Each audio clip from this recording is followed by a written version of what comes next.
নমস্কাৰ ছাত্ৰ ছাত্ৰীসকল, তোমালোকেও বাৰু মেট্ৰিক পৰীক্ষাত গণিতত 100ৰ ভিতৰত 90+ অৰ্থাৎ লেটাৰ মাৰ্কছ পাব বিচৰা নেকি? যদি বিচাৰিছা তোমালোকে সঠিক চেনেলটো চাই আছা, কাৰণ মই যিহেতু নিজে মেট্ৰিক পৰীক্ষাত গণিতত 100ৰ ভিতৰত 99 পাবলৈ সক্ষম হৈছিলোঁ, গতিকে মোৰ লক্ষ্য তোমালোককো মোৰ দৰে গণিতত 90+ অৰ্থাৎ লেটাৰ মাৰ্কছ পোৱাত সহায় কৰা। গতিকে তোমালোকে মোৰ ওপৰত বিশ্বাস ৰাখি ভিডিঅ'টো স্কিপ নকৰি শেষলৈ চাই থাকিবা।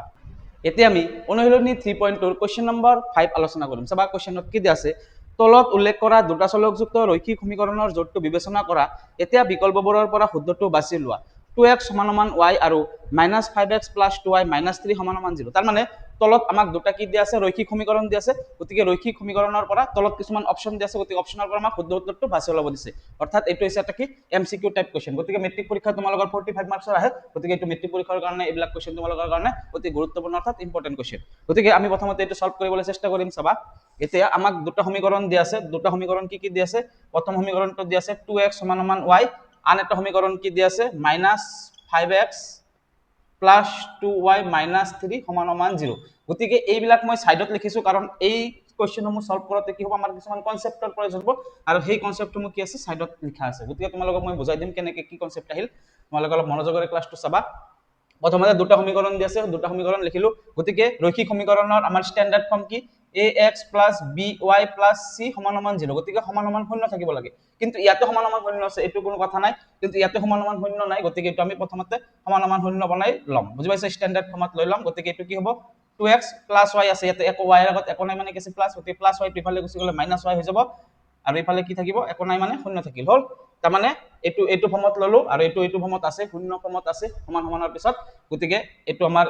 দুটা সমীকৰণ ষ্টেণ্ডাৰ্ড ফৰ্ম আকাৰত পাই গলো। এতিয়া আমি সলভ কৰিম। চাবা আমাৰ 1 নম্বৰ কি দি আছে, সমীকৰণ দুটা লেখ দুটা এটা বিন্দুত কটাকটি কৰে,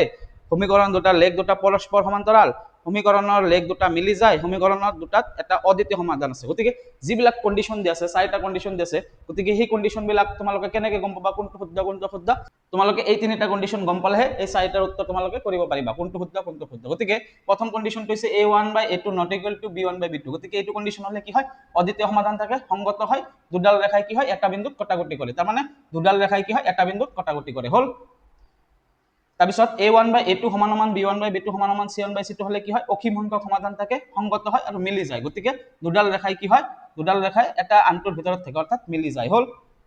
আৰু এইটো যদি হয় a1/a2 = b1/b2 ≠ c1/c2 হয়, গতিকে প্ৰথমটো কি হয়, কোনো সমাধান নাথাকে, ইয়াৰ অসংগত হয় আৰু কি হয়, সমান্তৰাল হয়। গতিকে ৰেখা দুডাল কি হয়,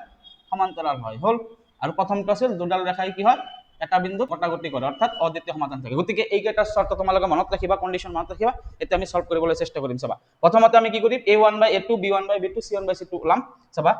এইটো হৈছে প্ৰথম সমীকৰণ, এইটো হৈছে দ্বিতীয় সমীকৰণ। গতিকে আমি এতিয়া a1/a2 b1/b2 c1/c2 ওলাবলৈ চেষ্টা কৰিম। চাবা প্ৰথমতে a1/a2 ওলাম। তোমালোকে a1/a2 কেনেকৈ গম পাবা, x ৰ লগত a পূৰণ হৈ থাকে, y ৰ লগত b পূৰণ হৈ থাকে, আৰু c যিটো সংখ্যাৰ লগত x আৰু y এটাও নাথাকে, গতিকে সেইটো কি বুলি কয়, c বুলি কোৱা হয়। গতিকে এইটো হৈছে a, y ৰ লগত কি পূৰণ হৈছে, এইটো b, এইটো হৈছে a, এইটো হৈছে b, এইটো হৈছে c। গতিকে আমাৰ যেটো দুটা সমীকৰণ আছে, গতিকে আমি প্ৰথমটোক x ৰ লগত a1 বুলি ধৰিম, এইটোক b1 বুলি ধৰিম, মানে প্ৰথম সমীকৰণৰ ক্ষেত্ৰত a1 b1 c1 বুলি ধৰিম, আৰু দ্বিতীয় সমীকৰণটোৰ ক্ষেত্ৰত a2 b2 c2 বুলি ধৰিম। হ'ল তোমালোকে বুজি পাইছা? এতিয়া আমি a1/a2 ওলাম। গতিকে a1 ৰ মান কিমান, 2, আৰু a2 ৰ মান কিমান, a2 ৰ মান হৈছে -5। হ'ল আকৌ b1/b2 ওলাম, b1/b2 সমান b1 মানে কি, y ৰ লগত কি পূৰণ হৈ আছে, একো নাই মানে 1 পূৰণ হৈ আছে, গতিকে আৰু মাইনাস আছে সেইকাৰণে -1 হ'ব, আৰু b2 মানে y ৰ লগত কি হৈ আছে, +2 আছে, গতিকে এইটো হ'ব। গতিকে a1/a2 আৰু b1/b2 সমান সমান পাইছে নেকি, সমান সমান পোৱা নাই। গতিকে যিহেতু অসমান পাইছো, যেহেতু a1/a2 ≠ b1/b2 পাইছো, গতিকে এইটো শৰ্ত ফলো কৰিছে, আৰু এইটো শৰ্ত ফলো কৰিলে কি হয়, অদ্বিতীয় সমাধান থাকে, সংগত হয়, দুডাল ৰেখাই এটা বিন্দুত কটাকটি কৰে। গতিকে তোমালোকে এতিয়া চোৱাচোন অপচনত পৰা কোনটো শুদ্ধ হৈছে, সমীকৰণ দুটাৰ লেখ দুটাই এটা বিন্দুত কটাকটি কৰে। হয়, সমীকৰণ দুটাৰ লেখ দুটা এটা বিন্দুত কটাকটি কৰে, এইটো শুদ্ধ। তাৰমানে 1 নম্বৰটো শুদ্ধ হ'ল। আৰু চাবা কি আছে, 4 নম্বৰটো শুদ্ধ আছে, সমীকৰণ দুটাৰ এটা অদ্বিতীয় সমাধান থাকে, সমীকৰণ দুটাৰ কি হয়, এটা অদ্বিতীয় সমাধান থাকে। গতিকে 1 আৰু 4 শুদ্ধ। গতিকে যেহেতু 1 আৰু 4 শুদ্ধ হ'ল, তেনেহ'লে এইটো কিমান নম্বৰ অপচনত আছে, অপচন নম্বৰ ডিত আছে। চোৱা অপচন নম্বৰ ডিত কি আছে, 1 আৰু 4 দুয়োটা শুদ্ধ। গতিকে 1 আৰু 4 যেহেতু স্টেটমেন্ট দুটা শুদ্ধ ওলাইছে, গতিকে option D is the correct answer. বুজি পাইছা? কাৰণ ইয়াতে 1 আৰু 4 দুয়োটা শুদ্ধ বুলি আছে, গতিকে অপচন ডি হ'ব ইয়াৰ কাৰেক্ট আনসাৰ। বুজি পাইছা? সহজ অংক, তোমালোকে কেৱল এইটো ওলাব লাগে, আৰু এইটো ষ্টেণ্ডাৰ্ড ফৰ্মত লৈ ল'বা। প্লাস ওয়াই আছিল ইফালে ললে কি হ'ব মাইনাস ওয়াই সমান সমান 0 কাৰণ ইয়াতে স্ট্যান্ডার্ড ফর্ম হৈছে সমান সমান 0 থাকিব লাগে হল এটো অলরেডি আছে সেই কাৰণে মই একো কৰা নাই হল এতিয়া আমি কোৱেশ্চন নম্বৰ 6 আলোচনা কৰিম চাবা কোৱেশ্চন নম্বৰ 6 ত কি দিয়া আছে তলৰ স্তম্ভ এ আৰু বি দিয়াবোৰ মিলোৱা আৰু পিছত শুদ্ধ বিকল্পটো বাছি লোৱা তাৰ মানে তলত আমাক স্তম্ভ এ দিয়া আছে আৰু স্তম্ভ বি দিয়া আছে গতিকে আমাক মিলাব দিছে আৰু তলত কিছুমান অপচন দিয়া আছে অপচন কেইটা আমাক কৰিব দিছে চাবা গতিকে এই নম্বৰটোত কি দিয়া আছে x - y সমান সমান 0 গতিকে এইটো কোনটো হ'ব গতিকে ইয়াতে চলক কেইটা আছে ইয়াতে চলক দুটা আছে আৰু সমীকৰণ কেইটা আছে এটাই আছে ৰৈখিক সমীকৰণ ইয়াতে এটাই দিছে গতিকে চলক দুটা আছে ইয়াতে এটা হৈছে x এটা হৈছে y গতিকে এইটো কি হ'ব দুটা চলকত এটা ৰৈখিক সমীকৰণ গতিকে এইটো আমি ডাইৰেক্ট ক'ব পাৰিম যে দুটা যেহেতু চলক আছে আৰু এটা এটা ৰৈখিক সমীকৰণ হয় গতিকে সেই কাৰণে এইটো দুটা চলকত ৰৈখিক সমীকৰণ হ'ব উত্তৰ হৈছে তাৰ পিছত ইয়াতে দুটা সমীকৰণ দি আছে গতিকে এইটো ইয়াৰ পৰা কোনটো হ'ব আমাৰ আছে অপচন ইয়াতে এইটো হ'ব পাৰে নহলে এইটো হ'ব পাৰে নহলে এইটো হ'ব পাৰে হয় না নহয় গতিকে এনেকুৱা কোৱেশ্চন থাকিলে আমি কি কৰিব লাগে a1/a2 b1/b2 c1/c2 ওলাই চাব লাগে গতিকে এইটো পৰা মই কি ওলাম প্ৰথমতে a1/a2 ওলাম চাবা a1/a2 a মানে কি a মানে হৈছে 2 আৰু a2 মানে কি a2 মানে হৈছে 1 একো নাই মানে 1 গতিকে যিকোনো সংখ্যাৰ তলত 1 অলৰেডি থাকে গতিকে 1 টো আমি নিলিখিও সেইকাৰণে এইটো आंसर কি হ'ব 2 হ'ব গতিকে এতিয়া আমি b1/b2 ওলাম b1 বাই যদি b2 লাও ইয়াতে কি b1 কি হ'ব -3 ওপৰত হ'ব -3 আৰু তলত কিমান হ'ব -1 গতিকে একো নাই মানে 1 আছে আৰু এটা মাইনাস আছে কাৰণে -1 হ'ব হল এতিয়া মাইনাস মাইনাস ক্যান্সেল আৰু 3 ৰ তলত 1 আছে গতিকে তলত 1 টো আমি নিলিখো গতিকে 3 গতিকে এই দুটা কি হৈছে একে ওলাইছে নেকি একে ওলোৱা নাই তাৰ মানে a1/a2 not equal to b1/b2 ওলাইছে গতিকে a2 হলে কি হয় এই তিনিটাৰ ভিতৰত এটা হয় গতিকে ইয়াতে কোনটো আছে কোৱাচোন অদ্বিতীয় সমাধান আছে না নাই এটো অদ্বিতীয় সমাধান পাইছো আমি গতিকে ইয়াতে অদ্বিতীয় সমাধান আছে গতিকে এইটো হ'ব এইটো হল বুজি পালা এটো আমি মুছি দিলো এটো আমাৰ হৈ গল আমি চেক কৰিলো তাৰ পিছত আমাক c নম্বৰত দুটা সমীকৰণ দি আছে গতিকে এটো কোনটো হ'ব চাবা তোমালোকে a1/a2 ওলাইছো বা a1 কি হ'ব একো নাই মানে x ৰ আগত 1 আছে আৰু a2 কিমান হ'ব 4 আছে হল এতিয়া আমি b1/b2 ওলাম চাবা b1/b2 যদি ওলাও b1 মানে কি y ৰ লগত কি পূৰণ হৈ আছে 2 পূৰণ হৈ আছে গতিকে 2 আৰু ইয়াতে y ৰ লগত কি পূৰণ হৈ আছে 8 গতিকে এটো 8 গতিকে 2 কিমান গুণ 8 2 4 গুণ 8 গতিকে কিমান হ'ব ওপৰত থাকিব 1 তলত থাকিব 4 হল a1/a2 বালা b1/b2 বালা তেনেহলে আমি c1/c2 লব লাগিব গতিকে মোৰ ঠাই নাই সেই কাৰণে মই ইয়াতে ওলাইছো চাবা c1/c2 কিমান হ'ব c1 মানে কি c1 মানে হৈছে ইয়াৰ পৰা তোমালোকে চাবা ইয়াৰ পৰা আমি এটা লাইন লিখি লব লাগিব এটো কিয় লিখি লব লাগিব কাৰণ এটো সমান সমান 0 কাৰত লিখিব লাগে গতিকে x + 2y ইয়াতে -6 সমান সমান 0 হ'ব আৰু ইয়াতে 4x + 8y -24 সমান সমান 0 হ'ব গতিকে c1 মানে কি -6 আৰু ইয়াতে কি হ'ব -24 হল গতিকে মাইনাস মাইনাস ক্যান্সেল 6 4 গুণ কিমান 24 উপৰত থাকিব 1 গতিকে 1/4 ওলাইছে গতিকে তিনিটা সমান ওলাইছে গতিকে তিনিটা সমান হলালে কি হয় এই তিনিটাৰ ভিতৰত হয় এই তিনিটাৰ ভিতৰত কোনটো আছে চোৱাচোন অসীম সংখ্যক সমাধান থাকে আছে না নাই ইয়াতে অসীম সংখ্যক সমাধান থাকে আছে মিলি যোৱা ৰেখা আছে ইয়াতে মিলি যোৱা ৰেখা আছে গতিকে যেটো সমান ওলাইছে গতিকে এইটোৰ উত্তৰ কোনটো হ'ব এইটো হ'ব 4 হ'ব হল আৰু এটা আমাৰ বাকি আছে এইটো আমাৰ কি হ'ব কোনো সমাধান নাই বুলি হ'ব তোমালোকে a1/a2 b1/b2 c1/c2 কৰি চাবা তোমালোকে চাবা এনেকুৱা শর্ত পাবা কোনো সমাধান নাই মানে a1/a2 b1/b2 সমান পাবা কিন্তু c1/c2 লগত সমান নাপাবা তোমালোকে কৰি চাবা তোমালোকে এইটো পাবা গতিকে আমাৰ এইটো উত্তৰ ওলাই গৈছে এতিয়া আমি কোনটো অপচন হ'ব চাবা আৰু তোমালোকৰ সমান সমান কিবা এটা নাম্বাৰ থাকিলে এটো বাওফালে লৈ সমান সমান 0 কাৰত লৈ লব লাগে কাৰণ তোমালোকৰ c1 c2 টো কি হয় সমান সমানৰ বাওফালে থাকে হল তো তোমালোকে মনত ৰাখিবা এতিয়া আমাৰ অপচন কোনটো হ'ব কোৱাচোন তোমালোকে এ নম্বৰ অপচনত কি আছে এ নম্বৰ অপচনত আছে 1 ইয়াতে আছে কিমান এনেকে 2 আছে বি আছে 1 সি আছে 4 আৰু ডি আছে 3 হল ডি আছে 3 গতিকে এটো মিলিছে না নাই চোৱাচোন এ লগত 2 এ লগত 2 মিলিছে বি লগত 1 বি লগত 1 মিলিছে সি লগত 4 সি লগত 4 মিলিছে ডি লগত 3 আছে ডি লগত 3 মিলিছে গতিকে আমাৰ A option is the correct answer বুজি পাইছা এতিয়া আমি কোশ্চেন নম্বৰ 7 আলোচনা কৰিম চাবা কি দি আছে x, 4 বিন্দুটোৱে 3x + y = 19 সমীকৰণটো সিদ্ধ কৰিলে x ৰ মান হ'ব চাৰিটা অপচন দি আছে চাবা আমাক বিন্দুটোত কি দি আছে বিন্দুটোত দি আছে x, 4 গতিকে x, 4 বিন্দুটোৱে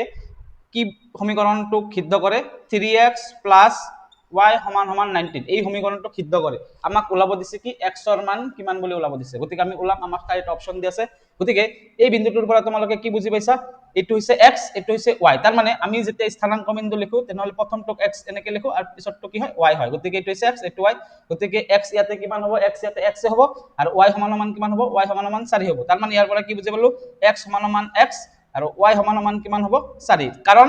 আমি যিকোনো যেতিয়া স্থানাংক বিন্দু লিখো এইটো কি হয় x হয় এইটো হয় y বুজি পাইছা গতিকে ইয়াতে x মানে x আৰু y মানে 4 হল এটো বুজি পালো এতিয়া আমি মানটো বহাই দিম x ৰ মান আৰু y ৰ মানটো বহাই দিম ইয়াতে সবা x ৰ মান পাই যাম গতিকে ইয়াতে যদি মই x ৰ মান বহাও x ৰ মানটো x এ হয় x সমান সমান x আৰু প্লাস y y ৰ মান কিমান 4 সমান সমান 19 আছে 19 লিখিলো y ৰ মানটো মই বহাই দিলো 4 বুলি তাৰ পিছত 3x সমান সমান কি হ'ব প্লাস 4 টো ইফালে লৈ যাম 19 - 4 হ'ব তেনেহলে 3x সমান সমান কি হ'ব 19 ৰ পৰা 4 গলে কিবা 19 ৰ পৰা 4 গলে 15 তাৰ পিছত x ৰ মান কিমান হ'ব x ৰ মান হ'ব 15 ওপৰত থাকিব তলত হ'ব 3 কাৰণ 3 আৰু x কি হৈছে পূৰণ হৈ আছে পূৰণ থাকিলে কি হৈছে হৰণ হৈ যায় 3 কিমান গুণ 15 3 5 গুণ 15 গতিকে x ৰ মান কিমান হলো 5 পালো গতিকে 5 কোনটো অপচনত আছে 5 আছে অপচন নম্বৰ বি গতিকে অপচন B is the correct answer বুজি পাইছা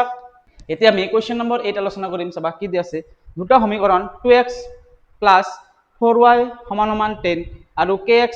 8y = 20 দি আছে কেৰ কি মানৰ বাবে জোৰটোৰ অসীম সংখ্যক সমাধান থাকিব তাৰ মানে আমাক দুটা ৰৈখিক সমীকৰণ দি আছে সেই সমীকৰণ দুটা কি কৰিব দিছে কেৰ মান ওলাব দিছে আৰু কেৰ মান ওলাব দিছে এটা কন্ডিশন দি আছে অসীম সংখ্যক সমাধান থাকিব বুলি কৈছে আৰু লাষ্টত চোৱা কোৱেশ্চনত লিখা আছে কেৰ কি মানৰ বাবে অৰ্থাৎ কেৰ মান কিমান হ'ব যদি জোৰটো কি হয় অসীম সংখ্যক সমাধানত থাকে তাৰ মানে অসীম সংখ্যক সমাধানত থাকিলে কেৰ মান ওলাব দিছে গতিকে আমাক প্ৰথমতে সমীকৰণ দুটা কি দি আছে লিখি লও 2x 4y = 10 আছে এটা আনটো দি আছে কি kx plus 8y = 20 দি আছে গতিকে এটো আমি কি কৰিম প্ৰথমতে ৰৈখিক সমীকৰণ স্ট্যান্ডাৰ্ড ফৰ্ম হিচাপত প্ৰকাশ কৰিম সমান সমানৰ পিছত 10 আছে 10 টো ইফালে লৈ সমান সমান 0 বনাই লম হল ইয়াতে চাবা প্ৰথম সমীকৰণটোৰ পৰা 2x + 4y + 10 আছে ইফালে লৈ আহিলে -10 সমান সমান 0 হৈ যাব আৰু ইয়াৰ পৰা আমি লিখিম kx + 8y -20 সমান সমান 0 গতিকে আমি স্ট্যান্ডার্ড ফর্মত ললো এতিয়া আমাক কি কৈছে কোৱেশ্চনত কেৰ মান ওলাব দিছে আমাক কি ওলাব দিছে কে সমান সমান কোৱেশ্চন মাৰ্ক কেৰ মান ওলাব দিছে কিন্তু কন্ডিশন কি দি আছে অসীম সংখ্যক সমাধান থাকে বুলি কৈছে গতিকে যেটো অসীম সংখ্যকৰ কথা কৈছে অসীম সংখ্যকৰ কথা কলে কি হয় a1/a2 b1/b2 c1/c2 হয় গতিকে আমাৰ কি হ'ব ইয়াতে a1/a2 = b1/b2 = c1/c2 তিনিওটা সমান বুজি পাইছা এতিয়া চাবা আমি কৰিম a1/a2 ওলাম b1/b2 ওলাম c1/c2 ওলাম চাবা তোমালোকে a1/a2 কি হ'ব ইয়াৰ পৰা a1/a2 যদি ওলাও মই a1 কি হ'ব 2 আৰু a2 কিমান হ'ব k হল b1/b2 যদি ওলাও মই b1/b2 কিমান হ'ব b1 মানে কিমান 4 আৰু b2 মানে কিমান 8 হল তেনেহলে 4 2 গুণ 8 গতিকে কিমান হ'ব ওপৰত থাকিব 1 তলত থাকিব 2 তাৰ পিছত c1/c2 ওলাম আমি গতিকে c1 মানে কিমান -10 আৰু ইয়াতে -20 হল গতিকে চাবা মাইনাস মাইনাস ক্যান্সেল 10 2 গুণ 20 গতিকে 1/2 লাইছে হল যেহেতু আমাৰ তিনিওটা সমান এতিয়া আমি তেনেহলে এইটো সমান সমান এইটো সমান সমান এইটো হ'ব না নাই হ'ব তেনেহলে আমি লিখিব পাৰিম কি 2/k সমান সমান 1/2 সমান সমান 1/2 বুলি আমি লিখিব পাৰিম না নাই পাৰিম চোৱাচোন তোমালোকে কাৰণ আমাক অসীম সংখ্যক সমাধান বুলি কৈছে কোৱেশ্চনত আৰু অসীম সংখ্যক সমাধান থাকিলে তিনিওটা সমান হয় এটোৰ পৰা আমি পাইছো অসীম সংখ্যক সমাধান থাকিলে তিনিওটা সমান হয় গতিকে আমাৰ দুটা সমান ওলাইছে আৰু এইটো সমান ওলোৱা নাই যদি এইটো সমান বুলি ধৰিব লাগিব কাৰণ আমাক অসীম সংখ্যক সমাধান আছে বুলি কৈছে গতিকে এই তিনিওটা মই সমান বুলি লিখিলো হল 2/k 1/2 1/2 এই তিনিওটা সমান বুলি লিখিলো মই এটো মই মুছি দিলো তোমালোকে খিনিলৈকে বুজি পাইছে এতিয়া আমি কি কৰিম কেৰ মান ওলাম চাবা কেৰ মান কেনেকৈ ওলাম এতিয়া আমি ইয়াৰ পৰা কি লিখিব পাৰিম চাবা 2/k = 1/2 বুলি লিখিব পাৰিম না নাই 2/k = 1/2 বুলি লিখিব পাৰিম এইটো সমান সমান এইটো হলে আমি যিকোনো মানে 1/2 তো সমান গতিকে এইটো সমান সমান এইটো বুলি লিখি দিলো হল তাৰ মানে এটো মই মুছি দিলো এনেকৈ লিখিলো হল বুজি পাইছা এইখিনি এতিয়া আমি কেৰ মান ওলাম চাবা কেৰ মান কেনেকৈ ওলাম কেৰ লগত 1 পূৰণ হ'ব এইটোৰ লগত এইটো পূৰণ হ'ব গতিকে কেৰ লগত 1 পূৰণ কৰিলে কি হ'ব k হ'ব আৰু 2 লগত 2 পূৰণ কৰিলে কিমান হ'ব 4 হ'ব গতিকে কেৰ মান কিমান বলো 4 এতিয়া অপচন নম্বৰ কিমানত আছে অপচন নম্বৰ এ ত আছে 4 গতিকে option A is the correct answer বুজি পাইছা